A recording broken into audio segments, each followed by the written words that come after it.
అందరికీ నమస్తే. మాజీ ముఖ్యమంత్రి కేసీఆర్ ఒక ఇష్యూని తెర మీద తీసుకొచ్చిండు. ఏంది ఆ ఇష్యూ?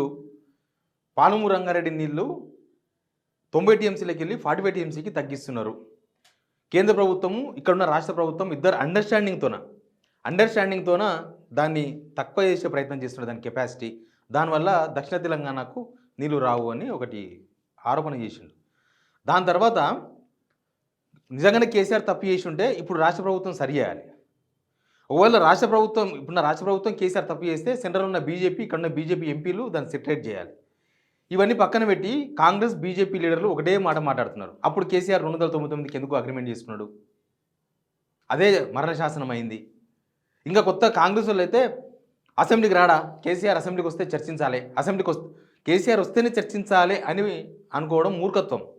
చాలామంది చాలాసార్లు అసెంబ్లీలోకి పోలే, చాలామంది అవతల చంద్రబాబు నాయుడు పోలే, ఇప్పుడు జగన్ పోతలేడు. అంతకన్నా ముందు చాలామంది పోలేదు, జయలలిత పోలేదు తమిళనాడులో.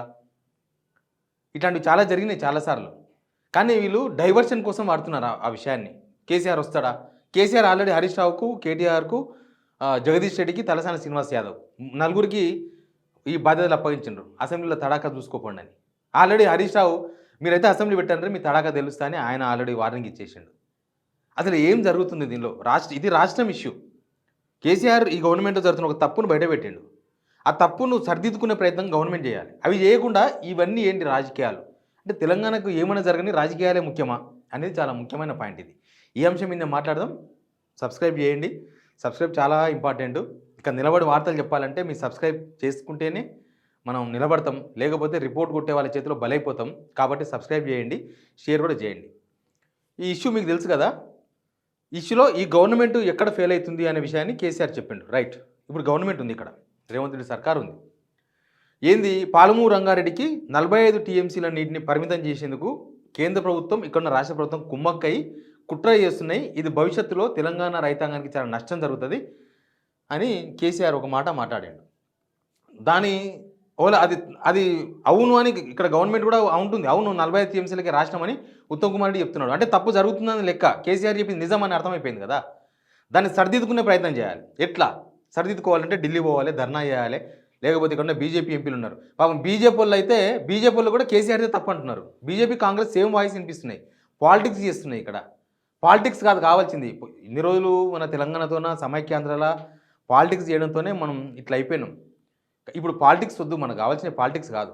ఇప్పుడు ఒక ఇష్యూ తెర మీదకి వచ్చినప్పుడు ఆ ఇష్యూని ఎట్లా సార్ట్అవుట్ చేయాలి, తెలంగాణకి ఎట్లా నష్టం జరగకుండా అడ్డుకోవాలి, అది జరగాలి. వీళ్ళు ఇప్పుడే ఇట్లా చేస్తే రేపు నాడు తెలంగాణకి ఇంకా పెద్ద పెద్ద నష్టాలు జరగవచ్చు. హైదరాబాద్ రెండో రాజధాని, లేకపోతే కేంద్రపాలిత ప్రాంతం, ఇట్లాంటి ఎజెండా కూడా రావచ్చు. అప్పుడు కూడా వీళ్ళు ఇట్లే, అప్పుడు కేసీఆర్ చేసిన కాబట్టి ఇట్లా అవుతుంది అని అంటే తప్పవుతుంది. కేసీఆర్ తప్పులు చేస్తే మీరు సర్దిద్దాలి. గవర్నమెంట్లో ప్రతి గవర్నమెంట్లో మంచి జరుగుతుంది, చెడు జరుగుతుంది. మంచి మాత్రమే మేము తీసుకుంటాం, అప్పుడు చేసిన తప్పులు మాకు సంబంధం లేదని ఎవరు చెప్పడానికి అవకాశం లేదు. ఎందుకు ఈ మాట చెప్తున్నానంటే ఇక్కడ మనకు ఒక ఫిగర్ కనిపిస్తుంది. ఏంటంటే 2014 నుంచి 2025 వరకు 10 ఏళ్లలో కృష్ణా జలాల వినియోగం, కృష్ణా నీళ్లు ఎట్లా వాడుకున్నాం తెలంగాణ, ఏపీ అని ఒక లిస్ట్ ఉంది. మొత్తం చూస్తే ఇక్కడ మనకు 2024-25 718 టీఎంసీలు నేను ఏపీ వాడుకుంటే 286 టీఎంసీలు తెలంగాణ వినియోగం చేసింది. 28.49% నీళ్లు ఏపీకి పోయినాయి. 2023-24 36.37% నీళ్ళు పోయినాయి. మనకు 299 టీఎంసీలో మనం ఎప్పుడు ఫుల్ ఫ్లెడ్జ్గా వాడలేదు, ఎప్పుడు అంతంతే వాడినాం. అసలు ఈ 299 టీఎంసీ ఎందుకు వచ్చింది అనేది పెద్ద మ్యాటర్. ఇది చాలా ఇంపార్టెంట్ పాయింట్. 299 టీఎంసీ నీళ్ళే ఎందుకు కేసీఆర్ అగ్రిమెంట్ చేసుకున్నాడు? రాష్ట్ర విభజన జరిగింది, అప్పటి వరకు ఉమ్మడి ఏపీకి వాటాలు ఉన్నాయి తప్ప తెలంగాణకు వాటాలు లేదు. తెలంగాణ ప్రాంతం, అది రాష్ట్రం కాదు. అప్పుడు ప్రాంతాలకు వాటాలు లేదు. కర్ణాటకకు, మహారాష్ట్రకు, ఉమ్మడి ఏపీకి అట్లా నీళ్ళు ఉన్నాయి. అరే మనం రాష్ట్ర విభజన చేసుకున్నాం కదా, చేసుకున్న తర్వాత మరి తెలంగాణ వాటా తేల్చి ఉండ్రి అనేది లెక్క. అక్కడ పంచాయతీ తేల్చనండి, అది ఈజీగా తెలుసు కదా. కేంద్ర ప్రభుత్వాలు ఎన్నో సంవత్సరాల నుంచి కొట్లాడ జరుగుతున్నాయి, నీటి యుద్ధాలు. అయితే వాళ్ళు ఏం చేసిండ్రు, సరే దీనికి ఒక ట్రిబ్యునల్ వేయాలి. ట్రిబ్యునల్ వేసి, ట్రిబ్యునల్ ద్వారా అంటే కోర్టు, ట్రిబ్యునల్ అంటే ఈక్వల్ టు కోర్టు లెక్కలు తెలుసాలి. కోర్టు తెలుస్తుంది ఏ కృష్ణాలో ఎన్ని నీళ్ళు వాడుకోవాలి, గోదావరిలో ఎన్ని నీళ్ళు వాడుకోవాలి, ఏపీ ఎంత, తెలంగాణ ఎంత లెక్కలు తెలుసాలి. టైం తీసుకుంటుంది. టైం టేకిన్ అన్నప్పుడు ఏం చేయాలి? తాత్కాలికంగా టైం తెలిసినాక మాకు ఇంకా ఎప్పటిలాగా ఉమ్మడి ఆంధ్రప్రదేశ్ వచ్చినట్టే కావాలంటే కుదరదు కదా, మాకు ఎక్కువ కావాలి నీళ్ళు. అప్పుడు ఇంకోటి ఏంటంటే ప్రాజెక్టులకు నీళ్లు, పూర్తయిన ప్రాజెక్టులకు కేటాయింపులు నీళ్ళు రాష్ట్రం విడిపోయినప్పుడు.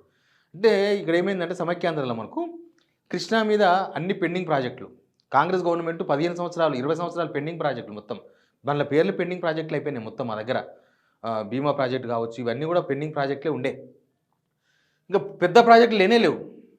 ఒక్క పాలమూరు రంగారెడ్డి స్టార్ట్ చేసిండ్రు, నడుస్తూ ఉంది. కాళేశ్వరం 3 సంవత్సరాలు పూర్తి చేసిండ్రు. అదేమో ఇంకా కన్స్ట్రక్షన్ 80% వరకు పూర్తయింది. ఒక పంపు నడుస్తుందని కాంగ్రెస్ వాళ్ళే చెప్తున్నారు, ఒక పంపే స్టార్ట్ చేసిండ్రని. దాన్ని ఈ 2 సంవత్సరాల్లో ఈ కాంగ్రెస్ గవర్నమెంట్ ఏమీ చేయలేదు. ఏమైనా చేస్తే ఇప్పటికల్లా పూర్తి కూడా అయ్యేది. ఒకవేళ ట్రిబ్యునల్ తెలిస్తే కూడా పాలమూరు రంగారెడ్డికి నీటి కేటాయింపులు ఉండవు. ఎందుకంటే అది పూర్తి కాలేదు. గవర్నమెంట్ పూర్తి చేయాలి తొందరగా. ఇప్పుడు ఇక్కడ ఈ లెక్క చూసినాం కదా, టెంపరీ ఇక్కడ చూడండి, ఇక్కడ ఉంటుంది. Therefore the project related issues were discussed and following. ఇది ఎప్పుడు జరిగింది? 2015లో 18th 19th of June 2015. అంటే ఆల్మోస్ట్ మన తెలంగాణ వచ్చిన సంవత్సరం తర్వాత ఇది. Arrangements for the water year 2015-16 only for agree as a temporary measure. అంటే లెక్కలు ఫైనల్ కాలే, టెంపరీగా ఇప్పుడున్న ప్రాజెక్టులు ఈ లెక్క ప్రకారం. ఇప్పుడు వాళ్ళకేమో ఏపీకి ఏమో పోలవరం గోదావరి మీద, వాళ్ళ కృష్ణా మీద చాలా ప్రాజెక్టులు ఉన్నాయి. వాళ్ళ నీళ్ళు మొత్తం కృష్ణా మీద డిపెండ్ అయినాయి. వాళ్ళకి నీళ్ళు ఎక్కువ పోతున్నాయి. పారేది మన దగ్గర తెలంగాణ, మన ఉమ్మడి ఆంధ్రప్రదేశ్లో ఎంట్రీ అయ్యేది తెలంగాణలకు. కానీ అక్కడ ప్రాజెక్టులు ఉన్నాయి కాబట్టి నీటి కేటాయింపులు వాళ్ళకి ఎక్కువ అవుతున్నాయి, మనకు ప్రాజెక్టులు లేవు. అది ఉమ్మడి ఆంధ్రప్రదేశ్లో జరిగిన నష్టం అది.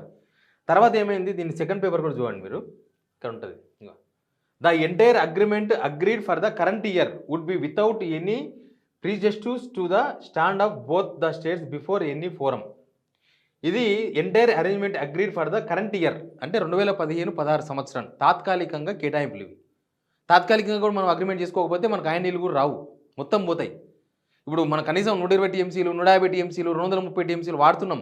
ఉమ్మడి ఏపీలో మనకు వచ్చే 70-80 టీఎంసీలే, డబల్ త్రిబుల్ చేసుకున్నాం మనం. ఇది తప్పు అంటారు. ఇప్పుడు ఏమంటారు, ఎంతమంది ఎన్ని మాట్లాడిందంటే, ఒక ఆయన వెదిరే శ్రీరామ్ అని ఉంటాడు. ఈ వెదిరే శ్రీరామ్ అనేది ఆయన మహారాష్ట్ర గవర్నమెంట్కు అడ్వైజర్, మహారాష్ట్ర గవర్నమెంట్కు సలహాదారుడు.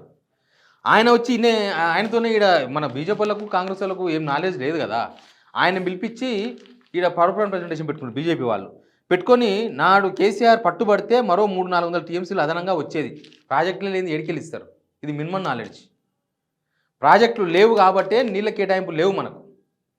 ప్రాజెక్టులు ఉన్నాయి, ఉన్నవాటికి రాకుండా అడుగుకుంటున్నారు. ఇంకా రేపు ట్రిబ్యునల్లో కోర్టు నడుస్తుంది, ట్రిబ్యునల్ ఇంకా కేసు నడుస్తూనే ఉంది. ఎప్పుడు తెలుస్తారో తెలియదు. ట్రిబ్యునల్లో తేలుతుంది. అప్పటికైనా మనం ప్రాజెక్టులు కట్టుకొని ఉండాలి. లేకపోతే ట్రిబ్యునల్లో ఏపీ వాదిస్తుంది, మీకు ప్రాజెక్టులే లేవు, నీళ్ళు ఎందుకు అంటారు. నీళ్ళు ఎందుకు, మీకు ప్రాజెక్టులే లేవు కదా. ఇప్పుడు కాళేశ్వరం కడితే మీకెందుకు, కాళేశ్వరాన్ని ఆపుతున్నారు కదా వీళ్ళు. రేపు గోదావరి మీద కూడా నడుస్తున్నాయి డిస్ట్రిబ్యూషన్. గోదావరి నీళ్ళ డిస్ట్రిబ్యూషన్ అప్పుడు నువ్వు కాళేశ్వరం ప్రాజెక్టును ఖచ్చితంగా పరిగణలోకి తీసుకోకపోతే ఇంకా ఎక్కువ నష్టం జరుగుతుంది. ఇంకా ఉన్న ప్రాజెక్టుల వరకు ఉమ్మడి ఆంధ్రప్రదేశ్లో ఉన్న ప్రాజెక్టులకి నీళ్ళు వస్తాయంటే కాళేశ్వరంకి నీళ్ళు ఎక్కడి నుంచి వస్తాయి? పాలమూరు రంగారెడ్డి అసలు పూర్తి చేయకపోతే, కనీసం ఈ గవర్నమెంట్ 2 సంవత్సరాలు అయ్యింది, 80% పూర్తి అయ్యింది. వాళ్ళే చెప్తున్నారు, కాంగ్రెస్ గవర్నమెంట్ వాళ్ళే చెప్తున్నారు 80% పూర్తి. మీరు ఎందుకు 2 సంవత్సరాల్లో పూర్తి చేయలేదని అడుగుతారు. 10 సంవత్సరాలు మీరు ఎందుకు పూర్తి చేయలేదని అడుగుతారు. ఆ 10 సంవత్సరాలు పూర్తి చేయకపోతే మీరు 2 సంవత్సరాలు పూర్తి చేయండి. 80% పూర్తయింది, ఇంకొక 20% పూర్తి చేయలేరా? ఎందుకు మీరు పట్టించుకుంటలేరు దాన్ని? ఇక ఇవన్నీ పక్కన పెట్టి రాజకీయాలకు తెరలేపారు. ఇంకా చాలా ఉన్నాయి వీళ్ళ బయట్లు, వీళ్ళ కామెంట్స్ అన్నీ సేమ్. 299 టీఎంసీలకి ఎందుకు సంతకం చేసిర్రు? ఇదేమన్నా 2 దేశాల మధ్య అంతర్జాతీయ ఒప్పందమా? ఇక్కడ బీజేపీ ఎందుకుంది, బీజేపీ పార్టీ ఎందుకుంది, దానికి ఒక అధ్యక్షుడు ఎందుకున్నారు, 8 మంది ఎంపీలు ఎందుకు గెలిచిండ్రు? పోయి సరిదిద్దండి. ఇప్పుడు మీరు అనుకున్న ముఖ్యమంత్రి ఉన్నాడు కదా, బీజేపీ వాళ్ళు ఎవరు ముఖ్యమంత్రి కావాలనుకున్నారో ఆయన ముఖ్యమంత్రి అయ్యాడు కదా, తీసుకొని పోయి చేయించండి. అక్కడ మీ గవర్నమెంటే ఉంది, ఏపీలో కూడా మీ గవర్నమెంటే ఉంది, ఇండియా గవర్నమెంట్ ఉంది, చంద్రబాబు నాయుడు మీ గవర్నమెంటే ఉన్నది. మరి ఈయన తీసుకొని పోయి సెట్ చేయించవచ్చు కదా. అప్పుడు కేసీఆర్ తప్పును మీరు ఎక్స్పోజ్ చేయొచ్చు. చూసినామా, మేము 400 టీఎంసీలు తీసుకొచ్చినాం, 500 టీఎంసీలు తీసుకొచ్చినాం, 299కి ఎందుకు తీసుకొచ్చినామని అడగొచ్చు క్వశ్చన్.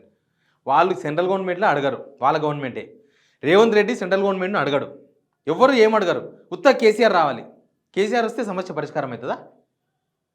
కేసీఆర్ రావాలన్నా వద్దా అనేది కేసీఆర్ ఇష్టం. అది ఎవరు రావాలని దానికి డిమాండ్ లేదు. ఆయన అసెంబ్లీకి రాకపోవడం తెలంగాణ ప్రజలు తప్పు పడితే నెక్స్ట్ ఆయనకు చెప్పాల్సినప్పుడు చెప్తారు, బుద్ధి చెప్తారు. ఆయన రాకపోవడం వల్ల తెలంగాణకు అన్యాయం జరగాలనా? మీ గవర్నమెంట్ ఎందుకు? ఆయన అసెంబ్లీకి వస్తేనే తెలంగాణ న్యాయం జరుగుతుందా? మీ గవర్నమెంట్ ఎందుకు? స్టేట్లో మీ గవర్నమెంట్ ఎందుకు? సెంట్రల్లో మీ గవర్నమెంట్ ఎందుకు? మీరిద్దరు కలిసి ఒకటే వాయిస్ వినిపించడం ఎందుకు? మీరిద్దరు కలిసి పదులుకొని రాజకీయాలు చేయడం ఎందుకు?